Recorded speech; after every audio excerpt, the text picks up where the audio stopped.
Okay folks, welcome to another Friday Waffle, and yeah, I know what you're thinking, where's his hat gone?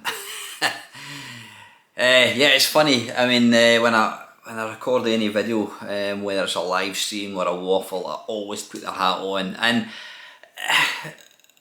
it's partly because if I'm using the computer upstairs, it's to avoid reflection, but it's always kind of been a part of what I am. The sort of, I wouldn't say I'm not the main Meister character, because I mean the person you see in a video is the person you would see in real life. But yeah, it's just a kind of habit, but I couldn't be arsed going up and getting it. So anyway, I hope you're all good. Another week has gone past. Weather, fucking hell, what is going on with the weather? I mean, in other parts of the world, non-UK parts, they're getting absolutely record temperatures, you know, phenomenally hot. Apparently in the in the Death Valley, it was the highest recording. I think it was 55 degrees. It's the highest ever temperature ever recorded. Or was it 76 degrees? I can't remember. I think it might have been 55 degrees. Absolutely insanely hot. So yeah, what is going on with the world? Is this global warming now starting to take effect? But then if that's the case, what's happened to the UK? We get shit weather. I mean, we had a nice June, and then probably the last 6 weeks, I have never ever witnessed as much rain as we've been getting these last 6 weeks. And it's not just normal rain, it's really heavy, massively, what do you call it? So I've just got a text message which has distracted me. Really heavy, stupidly heavy rain.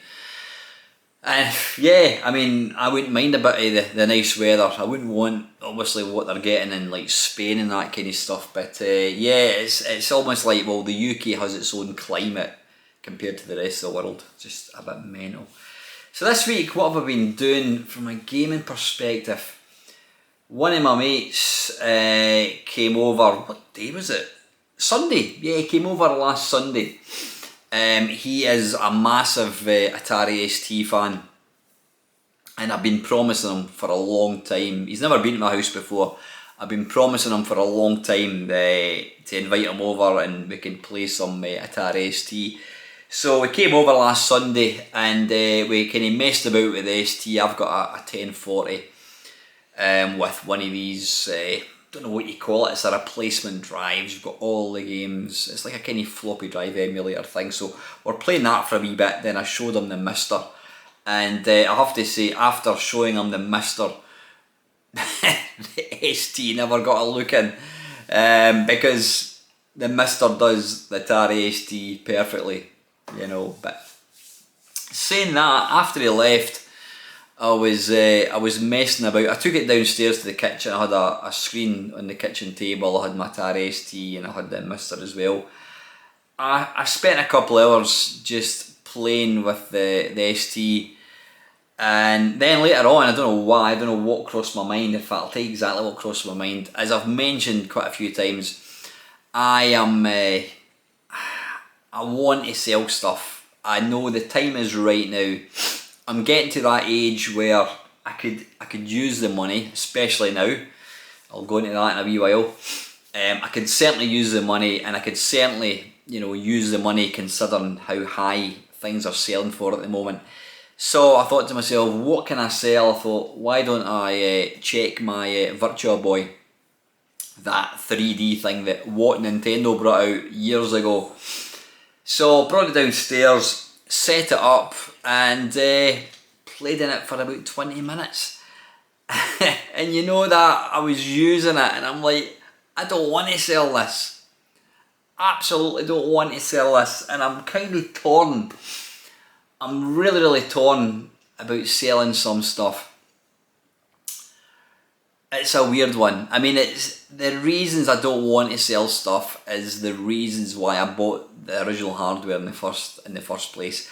As much as I'm bang on about how good the Mister is, and the Mister is utterly fantastic when it comes to replicating machines, there's just something about having the original hardware. It's not because the games work any better. There's just something special about having the original machine in front of you with the keyboard and even like the smell and using the mouse that you just cannot get with anything else, Mister included. Yeah, I mean, I've mentioned before, if there was some company was able to, I don't know, sell a Commodore 64 USB keyboard or an Amstrad CPC US keyboard or a Spectrum USB keyboard that you could, if you're playing the Spectrum, you could plug it into the Mister and use that. That would be brilliant. But I don't see it happening. I don't think there's enough people that are interested. But yeah, it's just I'm torn, honestly. I think if somebody came along and just offered me a good price for something, I'd probably say yeah, take it. But getting to play the Virtua Boy, because like the Vectrex, there is no way to emulate the Virtua Boy. I know you can play Virtua Boy games on like Raspberry Pis and probably Windows PC, but you're missing the point. You're absolutely missing the point. You need to have the headset. You've got the depth of 3D, and trust me, it's brilliant. And you know what really pisses me off is when you hear people banging on about, you know, 5 of the biggest flopped consoles that crashed and burned. You can guarantee people are going to mention the Virtua Boy. And yeah, they're absolutely right, it did crash and burn. It sold hardly any, well, I don't know exactly how many it sold, but it wasn't available for very long. But you know what, it had nothing to do with the fact that it wasn't a good system, because it was. You know, there's probably very, very few people. I'd be interested if you can put in the comments down below, have you tried a Virtua Boy before? I don't mean have you played an emulator or played it on your Oculus Quest, whatever. Have you actually tried one? I bet you nobody replies and says yes, they have tried it, because once you've tried it, you'll be amazed at how good it was. So yeah, I'm no further forward from selling that. I think I will hang on to it because it is still a very, very niche thing. So I think I might still hang on to it, because let's be honest, something like that is only going to get more expensive. You know, it's not going to come down in price, definitely not. So yeah, as far as selling stuff, I'm still no further forwards. But if there's anything you're interested in, please let me know. So yeah, it was great fun. I say, my mate Matt came over and we played some games, gave him a shot of China Minor, and I think he's got a renewed respect for my gaming prowess. You know, no surprise, Matt was unable to get off level 1 of China Minor, but you know, what do you expect? YouTube. I don't know what's going on with YouTube. There's two things that are annoying me majorly with YouTube at the moment. Virtually every video that I put out, when you set it to like, do you want to monetize the video, you say yes or no. So you set it to yes, and then invariably it will then say it is limited to what advertisers will use my video. Now that means that obviously you're going to get far less money, so instead of me making 20 pence in a video, I'll probably get 5 pence. I have absolutely no idea why it's doing that, and it's doing it for every single video. So what I've had to do is, you can request a review by a human being, because I think it's a computer that obviously says, oh, you can't have that. Don't know what it is, I've absolutely no idea. If anyone can tell me why every single one of my videos automatically goes to limited ad revenue, please let me know. I mean, the intro music is free to use. The outro music was music that my mate wrote for me, so it's not like there's any infringement with copyright. Yeah, I do swear in videos, but I've been swearing in videos for years. And the thing is, I've probably asked for about maybe a dozen manual human sort of like appeals, and every time it comes back and says, yep, that's fine, you can monetize it. But it's a pain in the bloody arse. Don't know why it's happening. And secondly, and it's probably just me, in the last 3-4 days, every time I log into, I try and go in, well, I go into YouTube and then I go into like Studio to kind of edit my videos, it's asking me to verify my account. So you've got to put in your, it sends a text message to your phone, then you've got to put the code in, and then it lets you in. I mean, today it did it twice. I have no idea why it's doing it. Wasn't doing it before. So, yeah, absolutely no idea. A grump, like most people, I'm getting extremely pissed off with the way this country's been run, you know, more specifically how poor we all are. Now, I'm lucky. I mean, my job's not bad, I get a fairly decent salary, but living on my own, obviously, it's only one salary coming in. Now, my mortgage, when I've been in this house now for 5 years, when I took the mortgage out, I took a fixed 5-year loan, a fixed mortgage rate thing, and it came to an end, it comes to an end in September, and obviously interest rates have gone through the roof, and I've been putting off finding out how much it's going to go up by. And then a couple of nights ago, I thought, I got a letter from the Halifax telling me, right, you need to, your thing's about to come to an end, you're going to have to obviously look for a new deal. So I went online, and it said if you stick with the current, if you just go with a variable rate, my mortgage was going to go up by, it was about 320 quid. Now, I currently pay 637 quid, and it was going to go up by 320 quid. It was just below £1,000. Now, I live in a very modest 3-bedroomed ex-council house, mid-terrace. I'm not a detached house. Now, I can't afford to pay that kind of money. I went for a 2-year set deal, and it worked out that I'm going to be paying, I think it's £240 more. Now, when you think, I mean, personally, my energy bills have quadrupled. I was paying 70 quid about 3 years ago. I'm now paying 237 quid. So there you are, there's what, about 170 quid plus the 3. So there's about £400 worse off, plus the price of petrol, plus the price of food. I reckon this time 2 years ago, I'm probably paying about £500 a month more than I was about 2 years ago. Which, you know, it's leaving me very little spare cash. Now, I'm not complaining, but I am complaining because it pisses me off that the government don't seem to give a fuck about the average working person. The people I really feel for is low income single parents, low income families that have got young kids.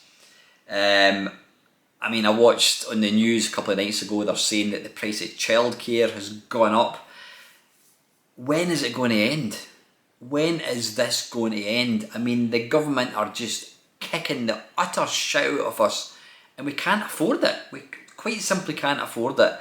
And I'm now, I mean, for me personally, I am now at that point.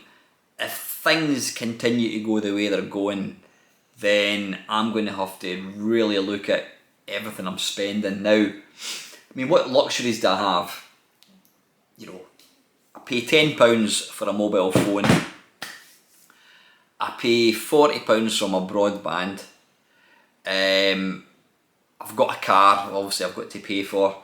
What else do I have? I've got various insurances and what have you. The one thing, I mean, I pay so much for my martial arts. I don't go to the pub. I don't drink alcohol. I don't smoke. You know, yeah, I pay for my cook soul. And my YouTube hobby is effectively free.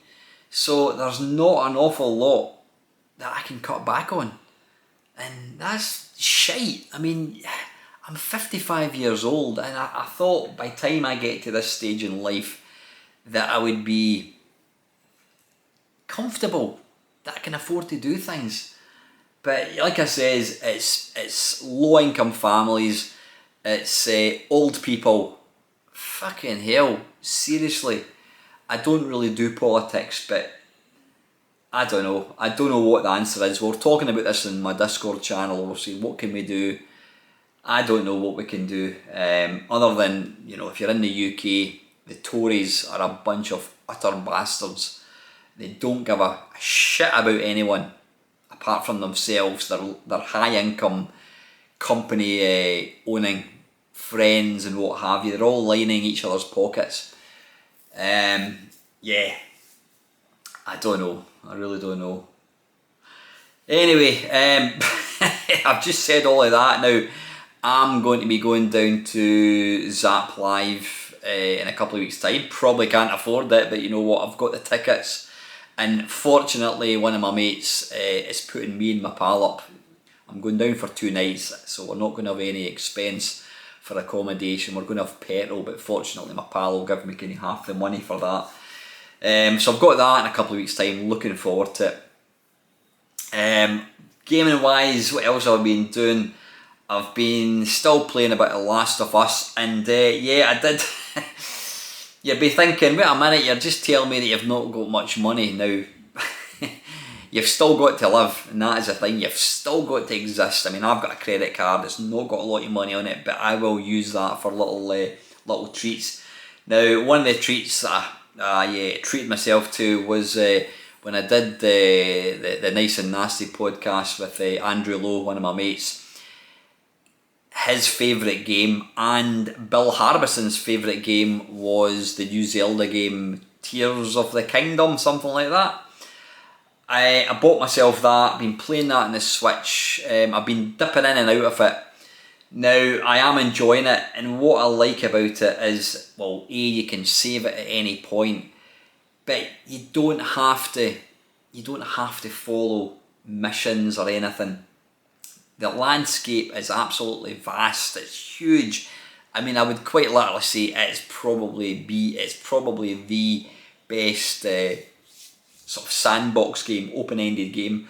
A lot of these games that claim to be sandbox, they're actually you're still working within the confines of the game. It'll let you go down a street and you think, oh, that's great.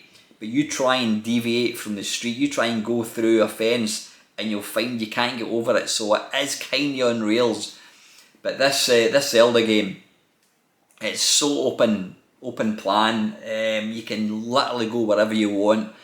One of the genius things that you can do is you pick up this glove thing, and what you can do is you can pick up something, doesn't matter how heavy it is, and you can glue it to something else. So if you're trying to get up like a steep hill or a rock face, a cliff face, whatever, you can cut down trees and then just glue them together. So it's like having a kind of mechano set. I've only played it for a couple of hours all in, but great fun. And as Andy said to me, he says don't play it for hours and hours and hours. He says it's a perfect kind of game just to kind of dip in for half an hour, 20 minutes here, an hour there, whatever. So I'm really enjoying it, and I do want to keep playing it and hopefully complete it. But you know me, something else will come along and it'll kind of catch my attention. But yeah, that's kind of been it. Was that the computer club? Did I have the computer club this week? No, it was last week. The computer club was last week. But that's been that, yeah. Video wise, I do apologise about the lack of non-live videos. It's glaringly obvious to me that I've kind of stopped making normal videos where, you know, it's not live. And I don't know why. I think because I've got my cook school twice a week, I play pool on a Tuesday. The amount of spare time that I don't have the weekends, because my full weekends are usually taken up when I see my girlfriend. So it's just kind of lacky time. But then it always annoys me when you hear the people, you say to somebody, why don't you keep fit? Oh, I've not got time. It's like, well, have you not got a spare half an hour? No, I don't. That's bollocks. We've all got time. It's about making time for things that you want to do. So my intentions are, I'll still keep doing the Friday Waffle as and when I can be bothered. I'll still do the Sunday live stream. I'm still going to keep doing the Nice and Nasty podcasts. Obviously, I don't have a guest every week. You know, I do want to try and get one every week if I can, but if I don't, then there might be 2 or 3 weeks where there's nothing. So I will still keep doing these, but I want to try and get out at least one pre-recorded video a week. Primarily because I enjoy doing it. I enjoy making them, and I miss that kind of part of YouTube. So listen, I'm going to have a quick look and see if there's any questions. I don't know if there is. What was the waffle I did last week? Was it a live one? I can't even remember actually. Let me have a quick look at your videos. That was live stream Friday Waffle. No, it wasn't. It was, or was it? Wait a minute. Was it live? I can't bloody remember. No, it wasn't live. It was pre-recorded. What's today's date? Yeah, it is. Aye, last week. Yeah, 6 days ago. Right. Anyway, let's have a quick look and see if I've got any questions. Oh, my phone's got 10%. Right, Charlie Angel 6753. So glad you didn't choose to eat the unicorn. Yeah, Milfy was asking about some. What do you call it? What animal would I eat from Greek mythology? Our national and sacred animal. For me, I would have chosen the haggis. Good choice. Only if it was deep battered, Charlie. Right, Milfy, here we go. Ooh, right, bloody hell, this is a biggie. Right, questions for the next waffle. Also a C64 game recommendation below that you might like. I'm going to ask a popular superpower question, but instead of letting you pick any power, I've listed 3 below. Pick the one you would want, if any. Superpowers to choose from. Number 1, teleportation. You can only teleport up to 10 meters at a time and only 10 times per day. Right, that's not quite as good as normal teleportation. Levitation. Up to 100 meters high with the ability to float down the same distance safely and can only be used 10 times a day. Number 3, you have super strong breath like one of those powerful blowing machines and can be used up to 10 times a day. This superpower is good for cleaning leaves off people's gardens, and you could even make this your job and get some cash in the process. Downside to this is you'll probably end up with a superhero name of Blowjob Man. Nothing wrong with that. Right, that's an easy one for me. I mean, teleportation would be wonderful if I could do it at distance, but 10 meters away? Nah, it's a bit pointless, that one. I think it's 100% going to be levitation up to 100 meters high. Can you imagine being able just to rise up 100 meters? That would be brilliant. Yeah, 100% Milfy, levitation every time. Right, PS, thought you might like this early 8-bit game. As an alternative to the Mighty Fort Apocalypse, which I've now completed. The last twice I've played it, I've completed it. I discovered a game recently through watching a video that our very own Steve's Gaming did in his great or grotty series called Air Rescue 1 by Microsoft Software. I play it on the C64. Steve played the Atari version, which looks great as well, and it's a really good game with various levels of difficulty. Right, I've never heard of it, Milfy. Air Rescue 1. I will definitely check that out. Thank you so much for that heads up, and thanks to Steve for mentioning it as well. And Wee Bob Art, thanks for answering my question. I listened to the Sick Boy podcast last night and really enjoyed it. We'll check out the back episodes. I was recently reading a book called Armada. It is the same writer as Ready Player One. Yeah, I've seen the film. In the book, the main character's dad has an arcade playlist. Do you ever listen to music while playing the arcade games, or do you just prefer the raw rumble of the game music, if it has any? Cheers and hope you have a great weekend. Thanks, Bob. No. Back in the day, when I was a lad, back in the 1980s, I used to, I would play music. It would be, what would it be? Marillion, Misplaced Childhood, a bit of Howard Jones, a bit of Ultravox, a bit of Christy Burr, a bit of Meatloaf. But I can't honestly say I listen to music, Bob, when I'm playing games. Colin Jones, evening Colin. I'm saying evening. You might be watching this in the morning. Billy Mitchell just screams arrogance to me. I enjoy the Nice and Nasty podcast. No miss one yet. Thanks, Colin. Yeah, I was asking, do you enjoy it? Because, like I said, it's like anything. Time is of the essence, especially when you become an old bloke like me. You're conscious of time, and you don't want to waste time doing something that's pointless. And, if nobody was listening to the podcast, I would stop it. But if Colin enjoys it, I'll keep at it. Yeah, Billy Mitchell, I thought he came across as a bit of a prick. That's my honest opinion. I know I don't know the guy, but yeah, I wasn't keen on him at all. Right, Colin's asking a question. Vinyl, cassette, CD, compressed digital, MP3. What are your opinions on each format, stating what you think are the pros and cons of each case? Vinyl, the cons first is it can get scratched. There's a fair bit of effort involved in listening to vinyl. You've got to put it on.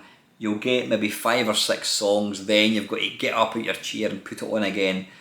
That's the negative side to it. The plus side is it's got a really rich sound, which I think is better than CD. And you've got the awesome album covers. Like back in the 80s when I was a kid, you would go to your pal's house and you would look at his record collection. It's just something you did. You would never dream of looking at somebody's CD collection. Or it's all streaming stuff now. But yeah, vinyl, awesome. Cassette, cons, it can get tangled. That's why you needed a pencil to put in and turn the little dial to kind of pull all the thing back in. Yeah, it was quite flimsy. It might not last forever. And nowadays it is. I mean, I've got a cassette player over there, but apart from that, nobody has cassette players. So, if I'm going to talk about it based on now rather than back in the day, yeah, it's difficult to play cassette because not many people have cassette recorders. But yeah, that was the cons. The pluses is you could make your own compilation things to listen to. So yeah, you could record the radio, you could record an album on a cassette, you could record certain songs, so you could literally make your own playlists on a cassette, which is great. CD, cons, they scratch very easily. When CDs first came out, they were advertised as being indestructible, and adverts on the TV, you would see them putting jam and peanut butter and all that onto it, and then they would wash it off and it would play perfectly. You get a tiny scratch in a CD and it won't play, whereas a vinyl record will. So CDs, they're extremely temperamental depending on, if you get a scratch in it. Is this a plus or a minus? I'm going to say minus. The sound, no, it's not. No, it's going to be a plus. The sound in a CD is phenomenal. It's like crystal clear. But then people have now gone back. People went for vinyl and then they went on about how wonderful CDs are, and now people are going back because they prefer the richness of a vinyl record that you just don't get with CDs. But the problem with CDs, like a record, is you only get maybe 12 tracks and that is it. MP3s, downside is you can't browse, you can't say, oh, let me look at your MP3 collection. It's completely, there's nothing to look at. you know, so you can't sit and think, I wonder what I'm going to play. They're just there, they exist in, you know, in the cloud or on a hard disk or whatever, so you don't have that nostalgia looking at you can't flick through MP3s. Well, you can, but you know what I mean. The plus side is you could have 200 MP3s on a memory stick, so you've got a far bigger collection to choose from. But if I had to pick any of these, vinyl. There you go. Right, Cole, thank you so much for that, buddy. LFC Gamer and Vlogs. That Billy Mitchell fella sure sounds like a right character. You dodged a bullet not inviting him on the channel. £25 for an autograph. Talk about arrogance. You know what, I kinda don't mind people like that charging, because that's their income. You know, it's like when you go to these cosplay or Comic-Con things, you'll get some washed up actor that had a bit part in Star Wars, and he's probably never acted for like 30 years, and it's their source of income. So I understand why they charge, and I don't mind that. Would I pay it? Not at all. Question for next waffle: do you listen to any video game soundtracks when driving to work and or long trips? Any particular favourites for those occasions? I don't. You know what? I don't listen to video game soundtracks. I know lots of people do. I mean, my mate Dale and Panther UK, they both listen to music all the time. You can buy soundtracks on CD and what have you, but it's not something that I've really done. Though I'm going to give a big shout out when I was down at Nerg. When was that? Yeah, that was last. Wait a minute, that's. Oh, I'm trying to bloody think. No, it wasn't last weekend, it was the weekend before. One of my mates, Trevor, he gave me this box set. I'll go and get it, just 2 ticks. It's right here. Yeah, it's the Marcel Dawn Project Sidology. Really nice. There's 8 CDs. I've played one of them. I've been kind of just dipping in and out of it, and it's awesome. So yeah, thanks Trev for giving me that. You're a scholar and a gentleman. So I am going to make a point of listening to that, and I think what I need to do is try and rip them onto MP3 and listen to them through my car stereo. So yeah, brilliant. But I will feed back LFC. Like I said, I don't currently. I mean, I've not been the type of person to listen to video game music. It's just something that I've never really done. And finally, Ox is saying, haha, all questions should be milfy questions. Yeah, cheers for that, Ox. So listen folks, that is it. I'm going to wrap that up. I hope you all have a good weekend. Yeah, I should hopefully, all things going okay. I'll be along on what day? Along on Sunday, probably 7 o'clock till 9. I'll do another live stream of some sort. Don't know what it is. I'll tell you on Sunday. So until next time folks, as always, thank you very much for watching. Take care.